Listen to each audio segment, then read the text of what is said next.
पिछले कई दिनों से मैं अंतर्राष्ट्रीय स्तर पर दुनिया के कई देशों में रहने वाले रूसी मूल के चिंतकों, प्रोफेसरों, लेखकों व जो अंतर्राष्ट्रीय शांति संगठन होते हैं जिनमें रूसी लोग जुड़े रहते हैं या रूसी लोग फाउंडर हैं, है ना? इस प्रकार के जो शांति शोधार्थी लोग हैं, उन सबसे चर्चाएँ कर रहा हूँ। और इन लोगों से ground report India international journal के माध्यम से मेरे वर्षों पुराने संबंध हैं।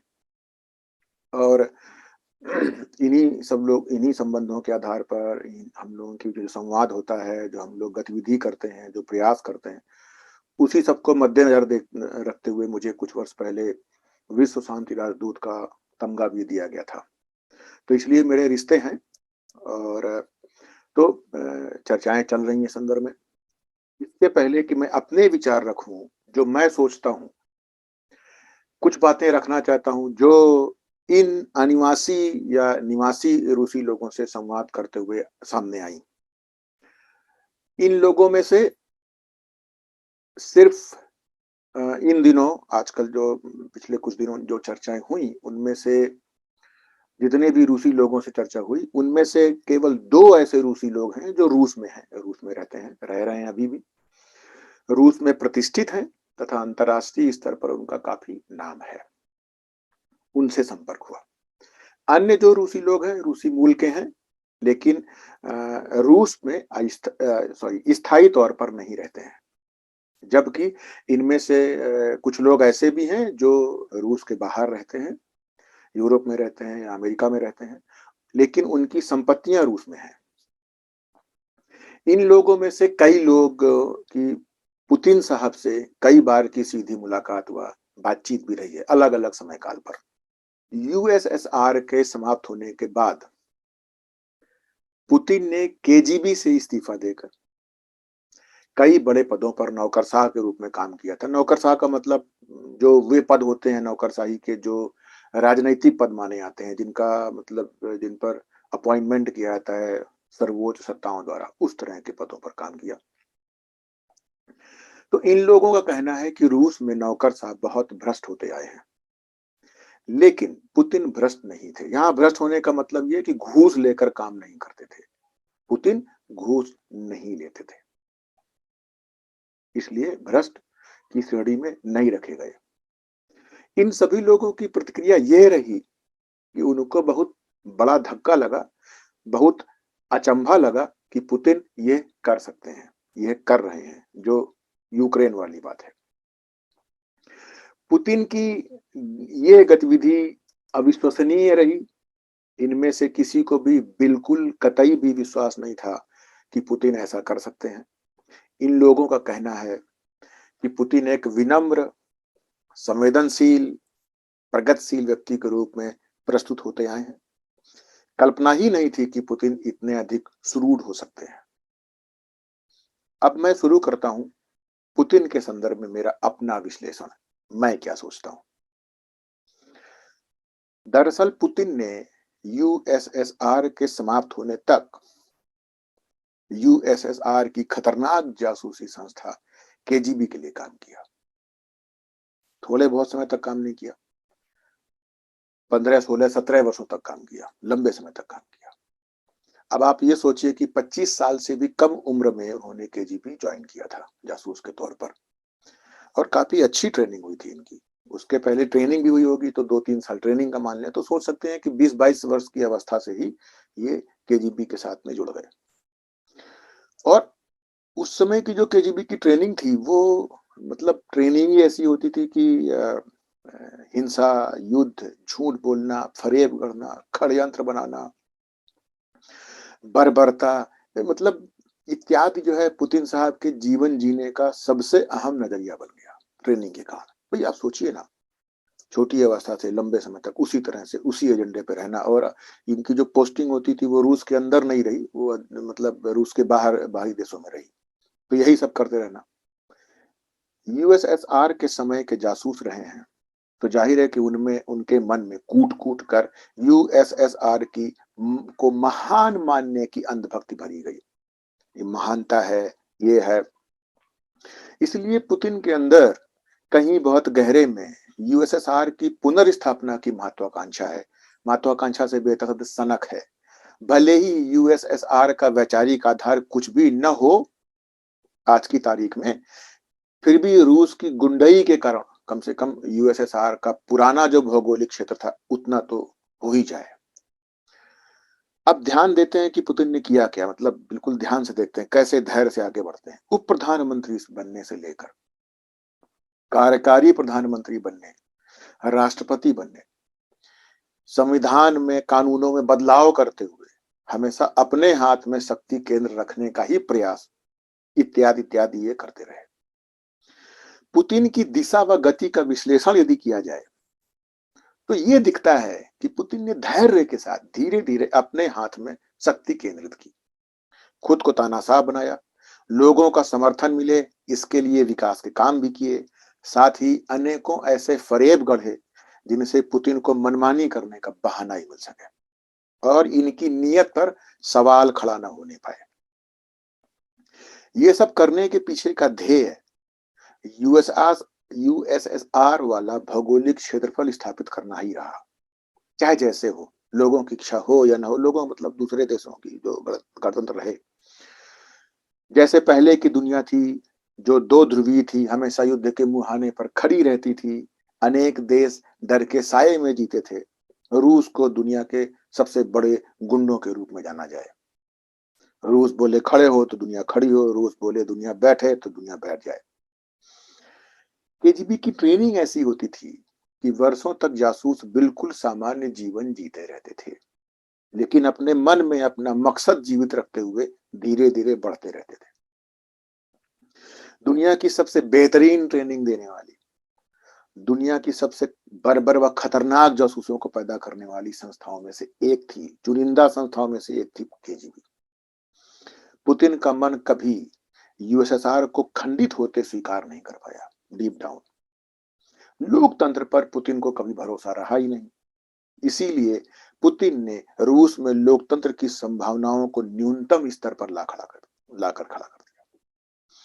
चुनावों को भयंकर रूप से मैनिपुलेट करना, लोगों के सामने ऐसा वातावरण बनाना कि चुनाव में वही परिणाम है जो पुतिन चाहते हैं और लोगों को लगे कि सब ठीक है, वही संसद है जो पुतिन चाहते हैं। अघोषित तौर पर पुतिन ने रूस का ऊपरी गवर्नेंस ढांचा लगभग वैसा ही बना दिया जैसा स्टालिन इत्यादि के जमाने में हुआ करता था।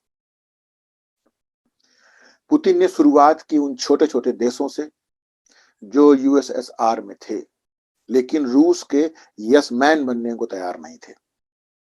उदाहरण के लिए चेचन्या को लेते हैं, आप कजाकिस्तान की बात कर लीजिए, आप जॉर्जिया की बात कर लीजिए। ठीक, चेचन्या के लिए शुरुआत में क्या करते हैं, पुतिन ने रूस में खुद ही बम प्लांट करवाते हैं, बम विस्फोट करवाते हैं और मत्थे मर देते हैं कि चेचन्या ऐसा कर रहा है।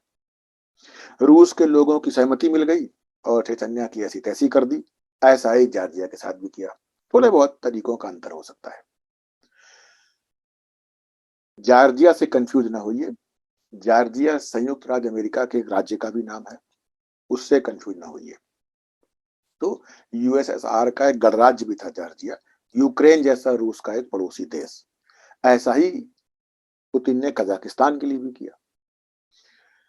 पुतिन ने समानांतर रूप से यह काम भी शुरू किया कि जो भी उद्योगपति थे, जो भी बड़े व्यापारी थे, उनको खत्म करके एक नया वर्ग खड़ा किया जो पूरी तरह से पुतिन के प्रति वफादार था, कठपुतली था।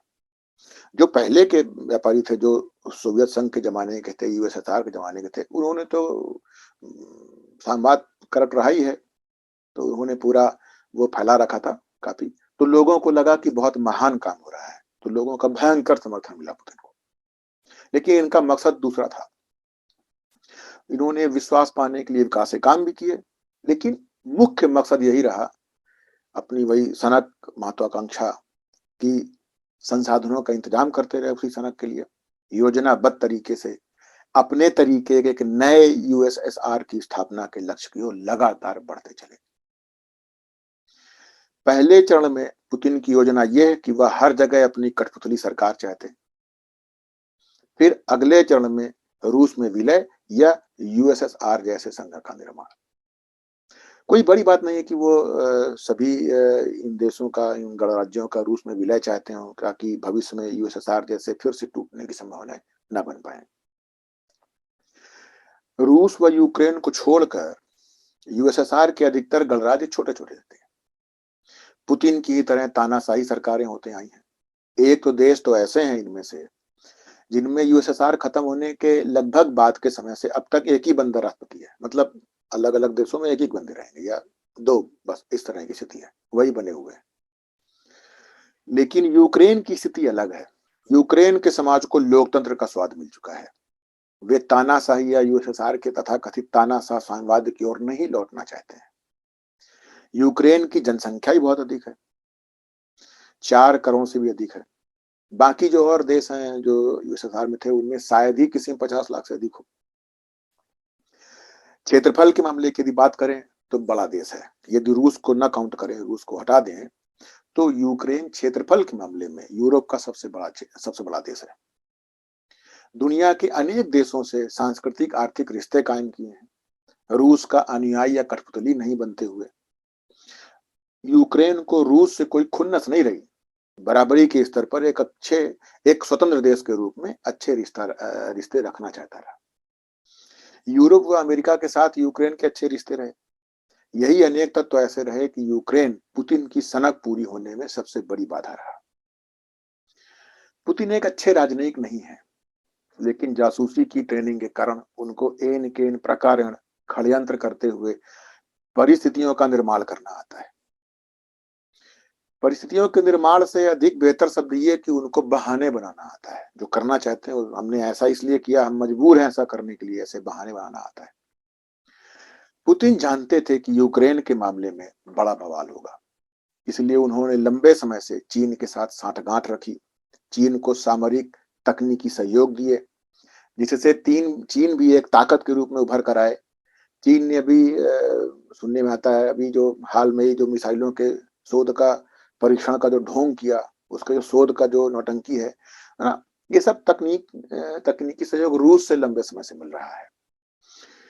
पुतिन ने खाका तैयार किया। साथ ही 2014 व पहले से यूक्रेन के कुछ इलाकों में नागरिक विद्रोह के नाम पर आतंकी गतिविधियों की रूपरेखा भी रची। मेरा बहुत दृढ़ता से मानना है कि फरवरी में रूस की सेना उतारने के पहले जो ये दिखाया गया कि यूक्रेन ने रूस पर ड्रोनों और मिसाइलों से हमला किया, इस तरह का जो फर्जी ड्रामा रचा गया, खुद पुतिन ने ही सारा खाका तैयार किया होगा, ताकि यूक्रेन पर हमला करने का बहाना मिल सके। और जो रूस के लोग जिनके राष्ट्रपति हैं पुतिन, उन लोगों को ये लगे कि उनका राष्ट्रपति रूस को बचाने के लिए यूक्रेन पर हमला कर रहा है, इसलिए समर्थन दो। पुतिन इस प्रकार के षड्यंत्रों व कुचक्रों को रचने में बहुत माहिर है। उनकी विशेषज्ञता है, उनकी ट्रेनिंग ही ऐसी है। पुतिन अक्टूबर में 70 साल के हो जाएंगे, बूढ़े हो रहे हैं। उनको जल्दी भी है कि कितना जल्दी वो खुद को यूएसएसआर के निर्माता ईश्वर के रूप में प्रतिष्ठित कर सकें। इसलिए जिस मकसद से वे धीरे धीरे वातावरण तैयार करते आ रहे थे, उसको करने की जल्दी भी है। बात बाकी बहानेबाजी एक तरफ, यूक्रेन पर रूस का हमला इसी का नतीजा है। आप समझ सकते हैं कि यूक्रेन पर रूस का हमला नाजायज है, क्रूरता है, बर्बरता है, कबीलाई मानसिकता है, विश्व को युद्ध में झोंकने की कवायद है। मतलब भले ही दुनिया युद्ध में झुक जाए, हमको अपनी सनक पूरी करनी है। और उस सनक का कोई मतलब नहीं है, कोई उसका सेंस नहीं है। अरे भाई, रूस के आर्थिक विकास में रूस की बड़ी हालत खराब थी जब यूएसएसआर के समय से, तभी तो टूटा। वो भी कई फैक्टर्स थे। लोगों को अच्छा दिखता होता तो क्यों आंदोलन कर रहे होते लंबे समय से। तो आर्थिक स्थिति बहुत खराब थी, लेकिन यूरोप और अमेरिका ने सब भूल भाल कर, जितने भी देश हैं उन लोगों ने एक सामान्य जैसे देश है, एक मतलब उस तरह से वो किया। लेकिन तभी रूस की आर्थिक स्थिति बेहतर हुई। ऐसे बहुत इन सब वीडियो में अगली बार चर्चा करेंगे, है ना। अगले वीडियो पर चर्चा करेंगे कि यूक्रेन व रूस का भविष्य क्या होगा, अमेरिका व यूरोप इत्यादि का जो स्टैंड क्या और क्यों। बहुत लोगों को मतलब चूंकि अब हमारी आपकी आदत है, जो गली मोहल्लों जैसे झगड़े नहीं होते हैं कि अगर किसी एक ने किसी लौंडे को पीट दिया तो जितने उसके दोस्त हैं तुरंत आ जाते हैं, बिल्कुल है ना, चलो पीटना, चलो उसको, वो गए लपड़िया दिया बढ़िया से। तो इस मानसिकता के कारण लोगों को ये भी लगता है कि अच्छा यूक्रेन पर हमला हो गया तो फिर यूरोप और अमेरिका ने हमला क्यों नहीं कर दिया रूस के ऊपर, है ना।